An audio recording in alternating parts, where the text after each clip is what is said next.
दोस्तों, मैं Satyendra Kumar civil various channel में आप सबका स्वागत करता हूं।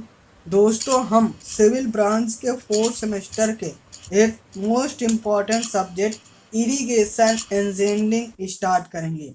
आज ये इसका लेसन नंबर फर्स्ट स्टार्ट करेंगे। लेसन नंबर फर्स्ट का नाम है इंट्रोडक्शन और इसका कुल ये लेक्चर नंबर 2 है। लेक्चर नंबर कुल 2 है। दोस्तों, आज इस वीडियो में हम सिंचाई अभियांत्रिकी क्या होता है, इरिगेशन इंजीनियरिंग क्या होता है, इसके बारे में पढ़ेंगे। फिर दोस्तों हम पढ़ेंगे सिंचाई की आवश्यकता। सिंचाई की आवश्यकता क्यों होती है, इसके बारे में पढ़ेंगे। फिर सिंचाई प्रणालियाँ, सिस्टम, इरिगेशन सिस्टम क्या होता है, कितने प्रकार के होते हैं, उसके बारे में पढ़ेंगे।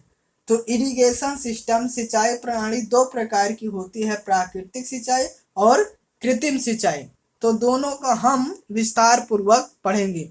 तो दोस्तों स्टार्ट करते हैं वीडियो को। सिंचाई अभियांत्रिकी क्या होता है इसको जानते हैं, फिर सभी का विस्तार पूर्वक जानते हैं। दोस्तों वीडियो स्टार्ट करते हैं। Lesson number first. Lesson number first का नाम है इंट्रोडक्शन, परिचय। तो दोस्तों सबसे पहले इसके शुरू में देखेंगे, पहले इरिगेशन इंजीनियरिंग, सिंचाई अभियांत्रिकी क्या होता है। हम लेसन नंबर 1 स्टार्ट कर रहे हैं। लेसन नंबर 1 का नाम है हमारा इंट्रोडक्शन। ये इरिगेशन सब्जेक्ट है, इरिगेशन इंजीनियरिंग। तो सबसे पहले जानते हैं इरिगेशन इंजीनियरिंग, सिंचाई अभियांत्रिकी क्या होता है। तो देखते हैं इंजीनियरिंग की वह शाखा जिसके अंतर्गत जल स्रोतों से पानी लेकर खेतों तक पहुंचाने वाले माध्यमों का निर्माण, अभिकल्पन, नियंत्रण व मरम्मत का अध्ययन किया जाता है, सिंचाई अभियांत्रिकी इरिगेशन इंजीनियरिंग कहलाता है। इसको समझते हैं। इंजीनियर की वह शाखा जिसके न जल स्रोतों, जल स्रोत मतलब जैसे है कुआं है, नहर है, नदी है, से पानी लेकर खेतों तक, मतलब जहां हमारी फसल उगाई जाती है उस खेत तक पहुंचाने वाले माध्यमों का, माध्यमों मतलब जैसे पाइप है, नाली है, नहर है आदि का निर्माण मतलब कंस्ट्रक्शन, अभिकल्पन मतलब डिजाइन, नियंत्रण कंट्रोल, मरम्मत उसका मेंटेनेंस का अध्ययन किया जाता है, सिंचाई अभियांत्रिकी कहलाता है, इरिगेशन इंजीनियरिंग कहलाता है। तो दोस्तों इरिगेशन इंजीनियरिंग क्या होता है। इरिगेशन इंजीनियरिंग के अंतर्गत आपको बताना है कि जल स्रोतों से पानी लेकर खेतों तक पहुंचाने वाले माध्यमों का निर्माण, अभिकल्पन, नियंत्रण व मरम्मत का अध्ययन किया जाता है, सिंचाई अभियांत्रिकी इरिगेशन इंजीनियरिंग कहलाता है। फिर देखते हैं सिंचाई अभियांत्रिकी के अंतर्गत नहरों का निर्माण, नदियों पर बनाए गए बांध, बाढ़ नियंत्रण, जल नगनता, ऊसर भूमि सुधार, उद्वहन सिंचाई, नलकूप आदि आते हैं। इरिगेशन इंजीनियरिंग के अंतर्गत क्या क्या होता है दोस्तों। इरिगेशन इंजीनियरिंग के अंतर्गत नहरों का निर्माण किया जाता है। किसका? नहरों का निर्माण, नदियों पर बनाए गए बांध, बाढ़ नियंत्रण, जल नगनता, ऊसर भूमि सुधार, उद्वहन सिंचाई आदि का अध्ययन किया जाता है। तो दोस्तों इरिगेशन इंजीनियरिंग, सिंचाई अभियांत्रिकी क्या होता है, उम्मीद करते हैं आपको समझ में आया होगा। एक बार फिर से रिवीजन कर देते हैं इरिगेशन इंजीनियरिंग क्या होता है। इरिगेशन इंजीनियरिंग के अंतर्गत सबसे इम्पोर्टेंट लिखना है आपको, जल स्रोतों से पानी लेकर खेतों तक पहुंचाने वाले माध्यमों का निर्माण, अभिकल्पन, नियंत्रण व मरम्मत का अध्ययन किया जाता है, सिंचाई अभियांत्रिकी कहलाता है। दोस्तों अब हम दूसरा टॉपिक देखेंगे। इरिगेशन इंजीनियरिंग क्या होता है समझ में आ गया। अब हम दूसरा टॉपिक देखेंगे, सिंचाई की आवश्यकता क्यों होती है। सिंचाई की आवश्यकता क्यों होती है? तो देखते हैं। सिंचाई की आवश्यकता निम्नलिखित परिस्थितियों में होती है। हमें जो भी सिंचाई होती है उसकी आवश्यकता कब होती है, इसके बारे में जानते हैं दोस्तों। वर्षा का उचित मात्रा में ना होना, क्योंकि उत्तर भारत में ज़्यादातर फसलें मानसून वर्षा पर ही निर्भर करती हैं। क्या होता है कि जब वर्षा नहीं होता है तो हमें सिंचाई की आवश्यकता हो जाती है। तो पहला पॉइंट दोस्तों क्या है? पहला पॉइंट है दोस्तों कि वर्षा का उचित मात्रा में या फिर समय पे ना होना।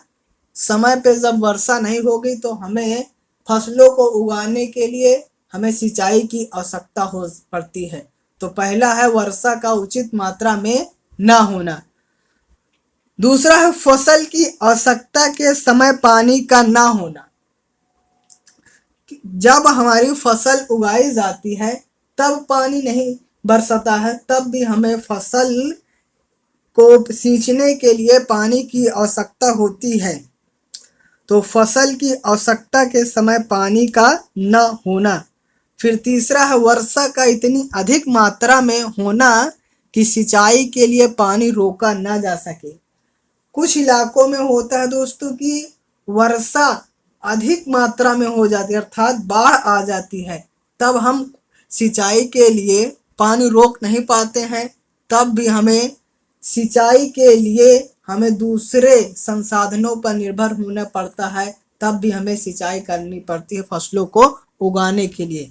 तो पहला है दोस्तों वर्षा का उचित मात्रा में ना होना। दूसरा है फसल की आवश्यकता के समय पानी का ना होना। और तीसरा है वर्षा का इतनी अधिक मात्रा में होना कि सिंचाई के लिए पानी रोका ना जा सके। फिर है दोस्तों चौथा, मूल्यवान फसलें जैसे गन्ना, धान, जिन्हें अधिक पानी की आवश्यकता होती है तब भी हमें सिंचाई की आवश्यकता होती है।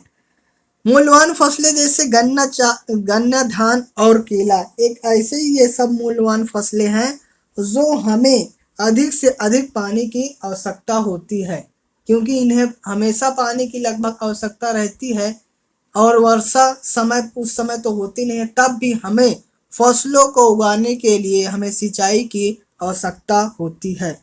तो दोस्तों हमारा दूसरा टॉपिक है सिंचाई की आवश्यकता क्यों होती है।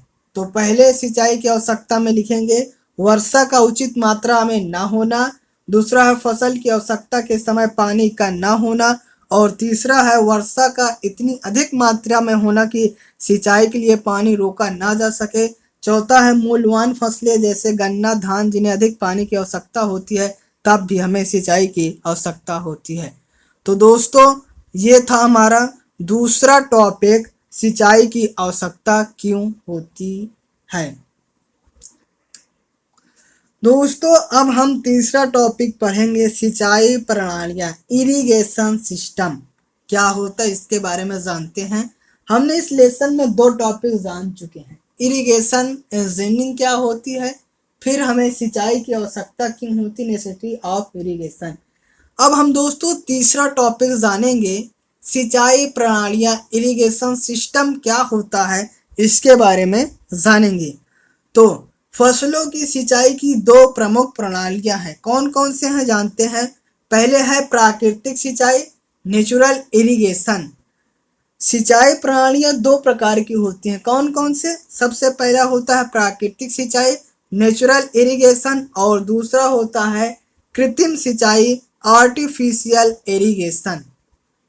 अब दोस्तों हम प्राकृतिक सिंचाई, नेचुरल इरिगेशन क्या होता है इसके बारे में जानते हैं। तो प्राकृतिक सिंचाई में कोई विशेष प्रकार की व्यवस्था करने की आवश्यकता नहीं पड़ती है। प्राकृतिक सिंचाई में कोई विशेष प्रकार की व्यवस्था करने की आवश्यकता नहीं पड़ती है। इस प्रकार की सिंचाई सस्ती व आसान होती है। प्राकृतिक सिंचाई का मुख्य स्रोत वर्षा होता है। प्राकृतिक सिंचाई में कोई विशेष प्रकार की व्यवस्था करने की आवश्यकता नहीं पड़ती है। यह इस प्रकार की सिंचाई सस्ती व आसान होती है। प्राकृतिक सिंचाई का मुख्य स्रोत वर्षा होता है। तो प्राकृतिक सिंचाई प्रणाली कितने प्रकार की होती है दोस्तों? सिंचाई प्रणाली दो प्रकार की होती है, प्राकृतिक सिंचाई और कृत्रिम सिंचाई। प्राकृतिक सिंचाई में क्या होता है, कुल मिला के ये समझ लीजिए, प्राकृतिक सिंचाई का मतलब वर्षा के द्वारा जब फसलों का सिंचाई होती है उसे हम प्राकृतिक सिंचाई कहते हैं। यह सस्ती होती है और आसान भी होती है। इसमें हमें कुछ विशेष प्रकार की व्यवस्था करने की आवश्यकता नहीं होती है। फिर अब देखते हैं, प्राकृतिक सिंचाई दो प्रकार के होते हैं। पहले होता है इरिगेशन सिस्टम। सिंचाई प्रणाली दो प्रकार की होती है, प्राकृतिक सिंचाई और कृत्रिम सिंचाई। मगर प्राकृतिक सिंचाई भी दो प्रकार की होती है। पहला है वर्षा सिंचाई या फिर बाढ़ अपलावन सिंचाई, दो प्रकार की होती है। प्राकृतिक सिंचाई भी दो प्रकार की होती है। कौन कौन से? वर्षा सिंचाई और दूसरा होता है बाढ़ अपलावन सिंचाई। अब देखते हैं वर्षा सिंचाई क्या होता है, इसके बारे में जानते हैं। तो वर्षा एक निश्चित समय अंतराल में होता है। ज़्यादातर फसलें इसी सिंचाई पर निर्भर होती हैं, परंतु वर्षा एक निश्चित समय पर होता है, अतः पूर्ण रूप से वर्षा सिंचाई पर निर्भर नहीं होना चाहिए। तो दोस्तों, प्राकृतिक सिंचाई हमारी दो प्रकार की होती है। पहला होता है वर्षा सिंचाई, दूसरा होते है बाढ़ अपलावन सिंचाई। तो वर्षा सिंचाई आप जानते होंगे, वर्षा निश्चित समय अंतराल में तो होता है। ज़्यादातर जो उत्तर भारत या भारत में फसलें होती हैं वो वर्षा सिंचाई पर ही निर्भर करती हैं, परंतु वर्षा एक निश्चित समय पर होता है, तब पूर्ण रूप से वर्षा सिंचाई पर हमें निर्भर नहीं होना चाहिए। दूसरा देखते हैं बाढ़ सिंचाई क्या होता है। दोस्तों, दूसरा है बाढ़ सिंचाई। अत्यधिक वर्षा होने पर नदियों का जल स्तर बढ़ जाता है, जिससे नदी के किनारे वाले क्षेत्रों में पानी भर जाता है। इससे भी फसलों की सिंचाई होती है। बाढ़ सिंचाई में क्या होता है, जब वर्षा अत्यधिक होता है तो नदी या नालों या नहरों के आसपास जो फसलें होती हैं उससे भी हमें, उस पानी से हमें सिंचाई हो जाती है। तो इस प्रकार की सिंचाई को ही बाढ़ सिंचाई कहते हैं। अत्यधिक वर्षा होने पर नदियों का जलस्तर बढ़ जाता है, जिससे नदी के किनारे वाले क्षेत्रों में पानी भर जाता है। इससे भी फसलों की सिंचाई होती है।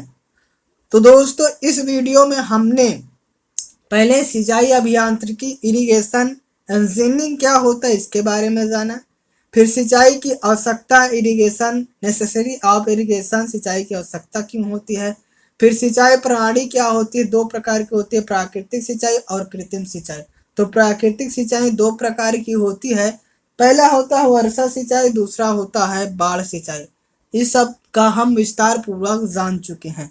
दोस्तों, इस वीडियो को यहीं समाप्त करते हैं।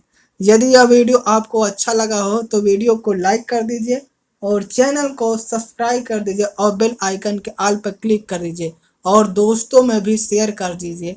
Thank you for watching.